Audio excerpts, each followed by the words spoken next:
here with Tom Ellis. How are you? Hello, I'm very well, thank you. You just came in. Just for this. I'm flying back straight after. So, Jerry Bruckheimer, who I like to call the Brucks. Bruckster.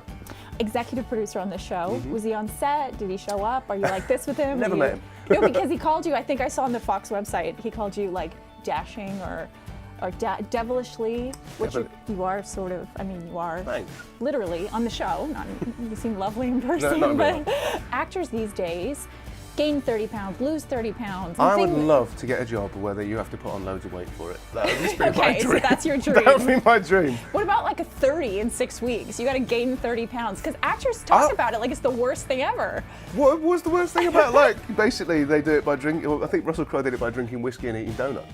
This show, have you been seeing the posters and the promos? Yeah, it's been kind of crazy actually. People have been sending me photos of billboards and whatnot, and it's been, yeah, it's exciting. Is it strange? I mean, most actors that live here in LA and are just dying to have their poster all over town, and you're like, I'm just gonna go off to the UK and I'll come and I'll see it whenever I show up. It's strange. I did a show last year and it was the first billboard experience I've ever had. And the show came on whilst we were shooting, so I didn't see any of the billboards in person. I just kept getting photos from friends and stuff.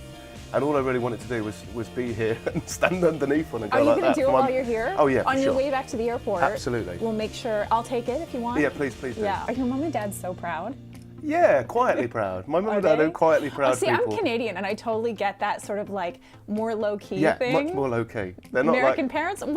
They're not crazy out. There's no on. pom-poms or anything. They're just quietly, yeah. It's just, I think it's a bit surreal for them because they haven't been over here either. So it's like, I'd show them a photo of a billboard and they'd be like, oh, that's great. They're inwardly celebrating, Yes. but they just don't show it. Yeah, I think my mum and dad have always been like that, and they've always been quietly, like, enthusiastic about what I do. But like, when I say quietly, I mean really quietly. Also, no holding back on whether they think something's awful.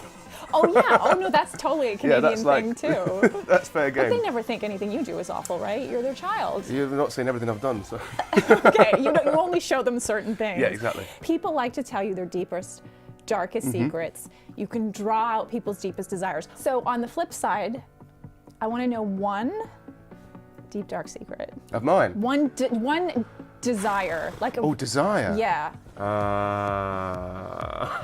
Oh God, tell me that one. I know it's in there. No, I mean, You're gosh. going red. You're I am being going red because I can't think of anything. Don't try to avoid the question. My deepest, darkest desire. I get to do a lot of fun stuff in my life, so. Yeah. What haven't you done though that you want to do? A naked bungee jump. Oh my gosh, nobody would oppose to that. No, there you go. Oh, it could be quite painful though. Depending on where they harness you. Yeah. Yeah. Have you bungee jumped before? Never. Are you an extremist? No. Okay. Who would you like to know secrets from? Is there one person that if you could sort of have them confess to you? Well, politicians. Yes. Like, I'd love to bring the deep, dark desires out of politicians for sure. I want to know what Obama is thinking at this point. I would like to know what Obama's thinking about He's probably like certain Republican candidates. Right? He probably just, first of all, is exhausted and just wants to go to... He looks knackered. He looks, I mean, let's be fair, he looks absolutely shattered compared to when he first entered office. I know, the poor guy's And going I just feel so sorry for him. I do too. The funny thing is about America is that you come to America and the whole presidential thing's happening, and you get a real sense of America's view of it. Yeah. But in terms of foreign policy and the way that America is viewed by the rest of the world, I think Obama has been nothing but good news.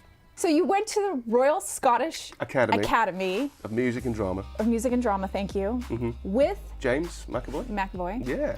And you guys did a pantomime? We did. That was my first Beauty ever and the Beast. professional gig. Yeah, it was doing Beauty and the Beast at Kirkcaldy. Well, I think I can do a little pantomime. Come on. If you will do it, I will do it. Oh, okay. But you mean like just the hand part, right? What? Hold on a minute. What are we talking about here? Like, I'm thinking like... No, that's not pantomime. Well, what is it? That's mime. Oh. What's pantomime? You know what pantomime? So pantomime's like this sort of it's that's pantomime. Putting your pants on and miming that. But hold on. So you did but you played Beauty and the Beast? No, I played the beast. Yeah. So, but how does it go? Like, I'm confused. There's like dances and, you know, lots of Go jokes. ahead. It's very if jovial. you want to show, because No, I'm and there's still not like, getting there's it. I'm stock, still not. there are stock sentences that come into all of these things that are like, interactive with the audience. So there's one lady on the show who's your like co-star, who's Yeah. sort of impervious to your charms. Yes. She's sort of the only one that is not Yes. charmed by you. Have you ever found yourself in that situation in life? My school days were sort of a series of frustrations about not like landing the girl that I wanted to be with. You didn't, do you guys call it pulling? Pulling. I didn't pull. I didn't pull the bird that I wanted. Bird, oh I know that one. I love that. You call them birds. No, I kind of like, I had a lot of unrequited loves when I was younger.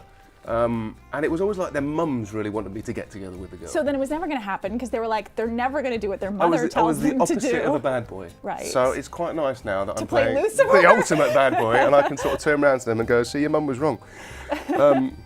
So yeah, no, school was quite frustrating for me. My charms hadn't developed, should we say. I call myself a late bloomer all the time. Really? I think it's good. I think it's good. So how did you sort of overcome that? Was it through acting or was it through... Well, I think one of my main reasons for starting acting at the age of 17 To get laid. was to get To laid. pull. Was to Sorry, pull. to pull birds. Was to basically because my old English teacher said, I'm running the theatre studies class for A-levels.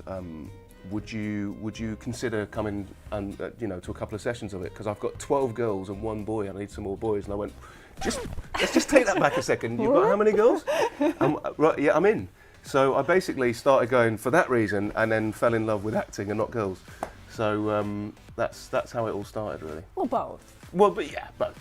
I mean. But it's true that doing drama and stuff, you do develop your confidence about Right. The opposite sex and just your confidence in yourself and stuff. So that was a big step forward for me. And last but not least, what would you sell your soul to the devil for? Goodness me, world peace. Good answer. I'll leave it at that. Should we go out with a mime? Thank you for coming in. Thanks, ever so. Watch Lucifer. Oh.